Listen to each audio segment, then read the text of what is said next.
In 1877, Cornelius Vanderbilt was worth $100 million. That's $2.5 billion in today's money. He owned railroads, steamships, and the most expensive mansion in America. He was richer than the U.S. government. And exactly 100 years later, in 1977, 120 of his descendants gathered at Vanderbilt University for a family reunion. Not one of them was a millionaire. Not one. The man who built an empire in one generation watched his family destroy it in three. How does the richest family in America become a cautionary tale? How do you lose $2.5 billion? The answer isn't gambling. It isn't bad luck. It's something far more human and far more terrifying. Cornelius Vanderbilt didn't inherit anything. He was born on Staten Island in 1794 to a poor Dutch farmer. At 11, he quit school to work his father's boat. At 16, he borrowed $100 from his mother, every penny she had, and bought a small sailboat.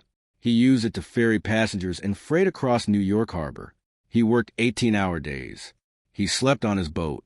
He ate whatever he could catch. By 30, he had a fleet of boats. By 40, he dominated the Hudson River steamboat business. By 50, he was the Commodore, the king of American transportation. And when the California gold rush hit in 1849, Vanderbilt saw something nobody else did. The fastest way to get to California wasn't sailing around South America. It was sailing to Nicaragua, crossing by land, and catching another ship on the Pacific side. He built a route. He charged $300 per passenger. In 2 years, he made $1 million, at a time when a factory worker earned $300 a year. Then came the railroads. Vanderbilt bought the New York Central Railroad in 1867.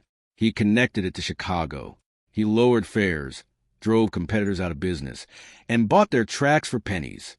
By 1877, he controlled 13 railroads, 180 steamships, and the most important transportation network in America. When he died that year, he was worth $100 million. The U.S. Treasury had $38 million.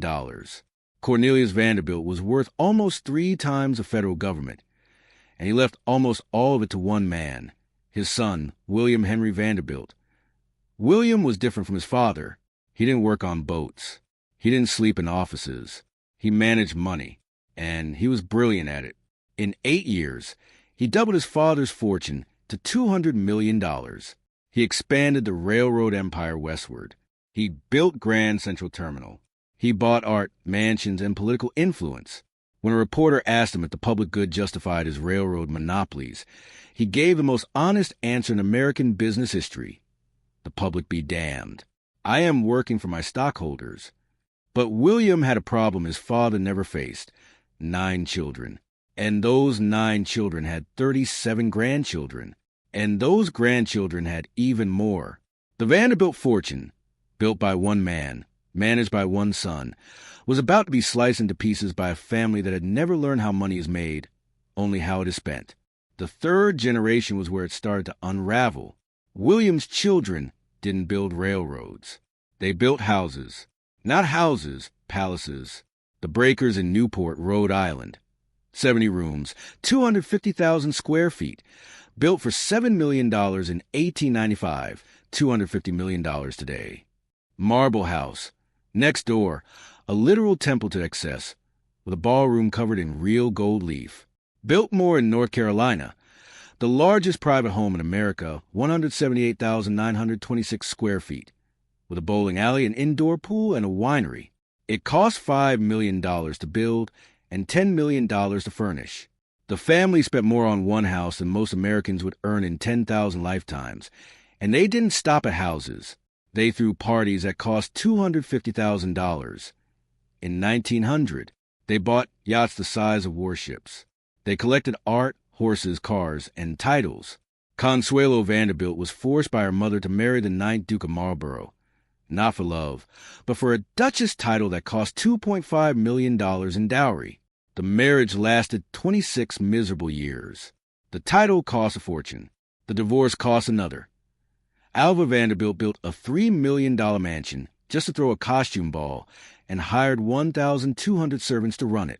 The ball itself cost $250,000 for one night in 1883, when the average American earned $400 a year.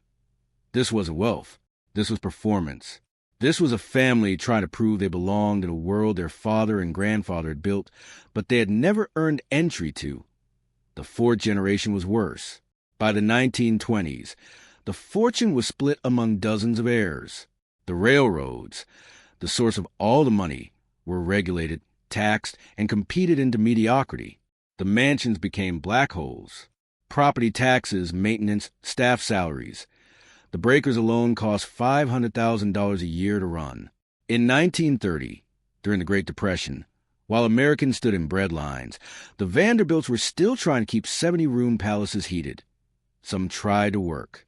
Reginald Vanderbilt, known as Reggie, was a playboy who drank himself to death at 45, leaving his 18-year-old daughter Gloria with a $5 million trust fund that was already being eaten by debts. Harold Vanderbilt was an actual yachtsman who won the America's Cup 3 times. Impressive, but not profitable. William Kissam Vanderbilt, too, built a private motor parkway on Long Island and a mansion with 11 kitchens. 11, for a family of 4. The money was bleeding out in 1,000 directions, and nobody was putting any back, and by the 1940s, the houses started falling. Marble House was sold for $100,000, less than the cost of its gold leaf ballroom. The breakers was donated to a preservation society because the family couldn't afford the taxes. Biltmore was open to tourists. The yachts were scrapped. The art was auctioned. The servants were fired. Anderson Cooper, CNN anchor, Gloria Vanderbilt's son, Cornelius Vanderbilt's great-great-great-grandson, put it bluntly, my mom grew up really poor. She didn't know it, but she did. The money was gone. Gloria Vanderbilt was a fashion designer and socialite who burned through multiple fortunes. She married 4 times. She spent lavishly. She died in 2019 with an estate worth $1.5 million. For the descendant of the richest man in America, that's not wealth. That's a rounding error. Anderson Cooper has said repeatedly that he doesn't believe in inherited wealth. I don't think there's an inherent value in it, he told Stephen Colbert. I think it screws people up.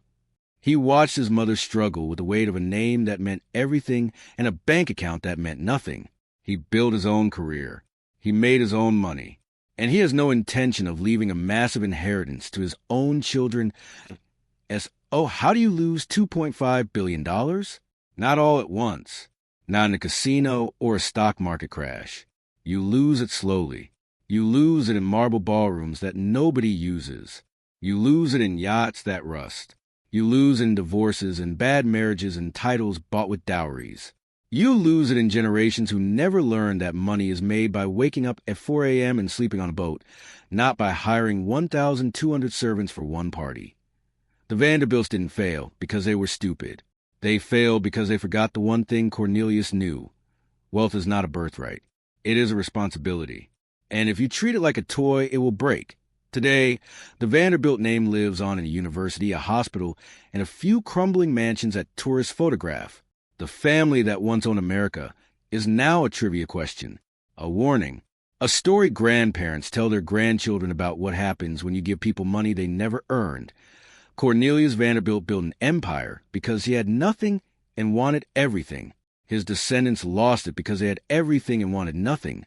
Nothing real, nothing earned, nothing that outlasted a single generation. The breaker still stands in Newport. You can tour it for $30. Walk through the gold leaf ballroom. Stand in the 70 rooms.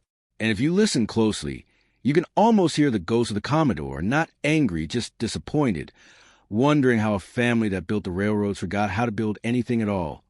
The richest family in America didn't lose their money.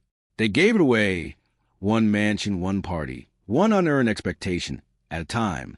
And the only thing they left behind was a name, a few beautiful ruins, and a lesson that every wealthy family refuses to learn until it's too late.